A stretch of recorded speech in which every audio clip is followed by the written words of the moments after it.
பேதுரு அப்போஸ்தலன் சொல்லுகிறார், நியாய தீர்ப்பு தேவனுடைய வீட்டிலே துவக்கும் காலமாயிருக்கிறது. ஏன் ஆண்டவர் தேவனுடைய சபையிலே நியாய தீர்ப்பை துவங்குகிறார்? நியாய தீர்ப்பை ஆண்டவர் ஒயின் ஷாப்லயோ சினிமா தியேட்டர்லயோ விபச்சார விடுதியிலோ ஆரம்பிக்கவில்லை. தேவனுடைய சபையிலே தான் தன்னுடைய நியாய தீர்ப்பை தேவன் ஆரம்பிக்கிறார். ஏன் தெரியுமா?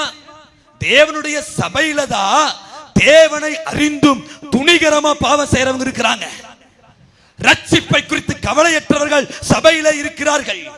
கிருபையை புரட்டுகிறவர்கள், நிந்திக்கிறவர்கள் சபையிலே இருக்கிறார்கள். தேவன் சிந்தின இரத்தத்திற்கு நன்றி இல்லாதவர்கள் சபையிலே இருக்கிறார்கள். தேவ வசனத்திற்கு கீழ்ப்படியாதவர்கள், தேவ பயம் இல்லாதவர்கள் சபையிலே இருக்கிறார்கள். எல்லாத்தை விட முக்கியமா திருச்சபையில ஆத்ம பாரம் இல்லாதவங்க, அழிந்து போகிற மக்களை குறித்த கவலையற்றவர்கள், கரிசனை இல்லாதவர்கள் சபையில தான் இருக்காங்க. எசேக்கியேல் 9வது அதிகாரத்துல ஆண்டவர் சொல்றாரு, எருசலேமில் நடக்கிற அருவருப்புகள் நிமித்தம் பெருமூச்சு விட்டு அழுகிறவங்களுடைய நெற்றில அடையாளம் போடு. யாரெல்லாம் தேசத்துல நடக்கிற அருவருப்புகளுக்காக கண்ணீர் சிந்தலையோ அவங்களெல்லாம் வெட்டி போடு. அதுவும் பரிசுத்த ஸ்தலத்திலிருந்து ஆரம்பின ஆண்டவர் கட்டளையிடுறாரு.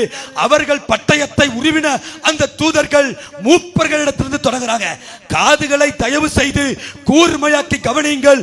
ஆத்ம பாரம் இல்லாத சபையில இருந்துதான் தேவனுடைய நியாய தீர்ப்பு ஆரம்பிக்கிறது.